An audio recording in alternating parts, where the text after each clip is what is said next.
ቅመሞቼ ናቸው ዛሬ እንደዚህ አይነት ነገሮች ይዤ የመጣው ማለት ነው። ምን መሰላችሁ? እንደዚህ አይነት አሁን ይሄ መስታወት ነው። መስታወት ደግሞ እንደ በር ነው ማለት ነው። የማኝታ ክላስ መስታወት፣ በነገራችን ላይ የማኝታ ክላስ መስታወት ነው። አሁን ይሄ መስታወት እንደዚህ አይነት ካለ በጣም አሪፍ ነው። እናንተ አሁን እዚህ ጋር ቆማችሁ እንኳን ብታጸዱ ምናምን ችግር የለም። ይሄ ብረቱ በጣም አሪፍ ብረት ነው። አሪፍ ማለት ነው።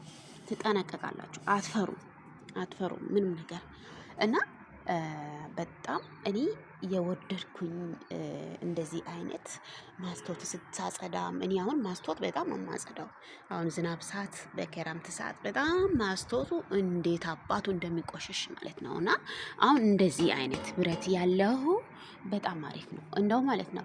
ህፃንም ካለ ምናምን ምንም አትፈሩ።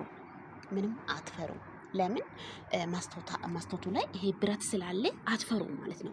ህፃንም አይችልም ማውጣትም ማግባትም። በነገራችን ላይ ያስፈራል ማለት እዚህ ጋር ማለት ነው። እና ዞሮ በጣም ደስ የሚለኝ እንደዚህ አይነት ያለው ቦታ አለ። አሁን እዚህ ቤት የራሱ ማለት ነው እንደዚህ አይነት የሌለበት ቦታ አለ። አሁን የማኝታ ክላስ የሆነው የነሱ ማኝታ ክላስ ነው። የነሱ ማኝታ ክላስ ባልና ሚስት ማኝታ ክላስ ማለት ነው። ግን የሚገርመኝ ነገር አሁን የልጆቹና እኔ የምተኛበት ክላሱን ላሳያቸው ማለት ነው።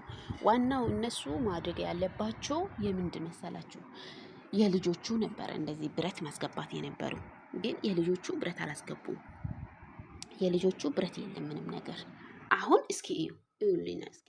ይሄ ልጆቹ መኝታ ክላስ ማለት ነው። አሁን ይሄ መስታወት ነው። ይሄ መስታወት ማለት ነው። ይሄ መስታወት ነው። አሁን ይሄ መስታወት ምንም ፋይዳ የለም። እዚህ ጋር አሁን መስታወት አይባልም። ይሄ አሁን እቺን ልከፍትላችሁ፣ እቺን ከፍቼ ላሳያችሁ። ይሄ ሰው ሲያጸዳ ምንም ያስፈራል። አሁን ይሄ ክፍት ማለት ነው። አሁን ለህፃኗ ምናምን እዚህ ጋር ስትመጣ በጣም ነው የምፈራው፣ በጣም ማለት ነው። በጣም አሁን ይሄ የልጆቹ ክላስ ነው። የልጆቹ ክላስ መኝታ ቤት ነው። እና የኔም እንደዛው ነፍሰሽ አንድ ነውና እኔ የሚገርመኝ ነገር ለምንድን ነው እንደዚህ አይነት መስታወት የሚያስገቡ? ምንድን ነው ግን እነሱ በምን ልጅ ቤት፣ በነገራችን ላይ ልጅ ቤት እንደዚህ አይነት ነው። አጠቃላይ መስታወቶችን እንደዚህ አይነት ቢያስገቡ በጣም አሪፍ ነው። በጣም ማለት ነው። ሀሳብም የለም፣ አትጨናነቁም። ወደቀ አልወደቅም፣ እንዴት ነው መስታወቱ ጋር ሰው ጠጋ አልጠጋ ብላችሁ ምንም የምትጨናነቁበት ነገር የለም። ግን ማለት የፈለኩኝ ምንድነው እንደዚህ አይነት መስታወት ክፍት ያላችሁ በጣም በነገራችን ላይ ለህፃናቶቹ በጣም መጠንቀቅ አለባቸው። አሁን ይሄ ፎቅ ነው። እታች ስታዩ ትፈራላችሁ፣ ግን እነሱ ምንም አይመስላችሁ። እኔ ግን ያው ህፃን ስለሚጠበቅ ደግሞ ህፃን ቤት ህፃን ጠብቁ የምትሉ እህቶቼ በጣም ስለ መስታወት ደግሞ ህፃናቶቹ ያሉበት ያላችሁ እንደኔ እኔ ያው ህፃን ቤት ነኝ ያለው እና በጣም መጠንቀቅ ያስፈልጋል። መጠንቀቅ እንደዚህ አይነት ብረት ከሌለ ክፍት ከሆነ በጣም መጠንቀቅ ያስፈልጋል። ጥንቃቄ የሰው ልጅ ጥሩ ነው። ለምን መሰላችሁ?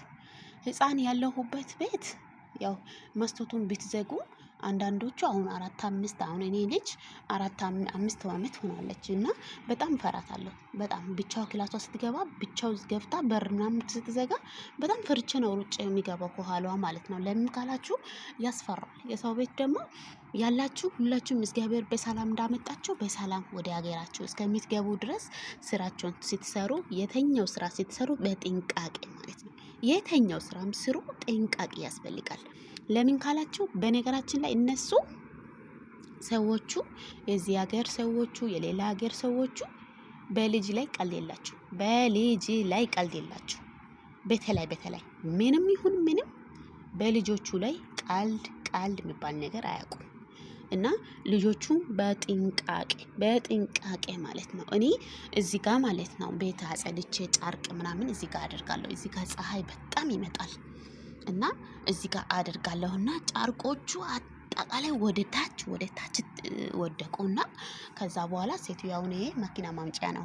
ከዛ ወደ ታች የመጣች ያው ታውቃለች የመርገጫ ምናምን አለና ታውቃለችና ለምንድነው እታች መርገጫው ነበረ አለችኝ፣ የእግር መጥረጊያ ማለት ነው። ከዛ እንዴ እኔ እኮ እዚህ ጋር አድርጌ ነበር እንዴት ወደቀ ብያት፣ ከዛ እታች መሬት ላይ ነው ማለት መንገድ ላይ ነው አለችኝና ሂጄ አመጣው ማለት ነው። ለምን መሰላችሁ እናንተ ከስራ ከመጣን በኋላ ሁሉም ነገር በጥንቃቄ ማድረግ አለብን ጋይስ። የምሬ ነው የምላችሁ። ጥንቃቄ ለሰው ልጅ መልካም ነው። ጥንቃቄ የሰው ልጅ አስፈላጊ ነው። ጥንቃቄ ከሌለ ሰው ቤቱ ሰው ሀገሩ አስቸጋሪ ነው እና ጥንቃቄ እህቶቼ፣ ፕሊዝ ፕሊዝ ፕሊዝ እህቶቼ፣ ልጅ ያለውበት እንደዚህ አይነት ብረት ከሌለ አሁን ቅድም እንዳሳየው አይነት ማስታወት ካለ በጣም ጥንቃቄ ያስፈልጋልና ዞሮ ዞሮ እነሱ ራሱ ትክክል አይደሉም። ለምን የልጆቹ ክላስ ማስገባት አለባቸው? የነሱ ሳይሆን እንደው የልጆቹ ክላስ የነሱ እንኳን ሲወጡ ከፈሩ በሩን ዘግቶ ቆልፎ ማውጣት ይችላል ግን የልጆቹ ክላስ ዋናው የልጆቹ ክላስ ነው። እና ጋይስ እንግዲህ ይሄ ነው ሀሳቤ። ለኔ ጥንቃቄ ያስፈልጋል ማለት ነው። መልካም ባይ ባዩ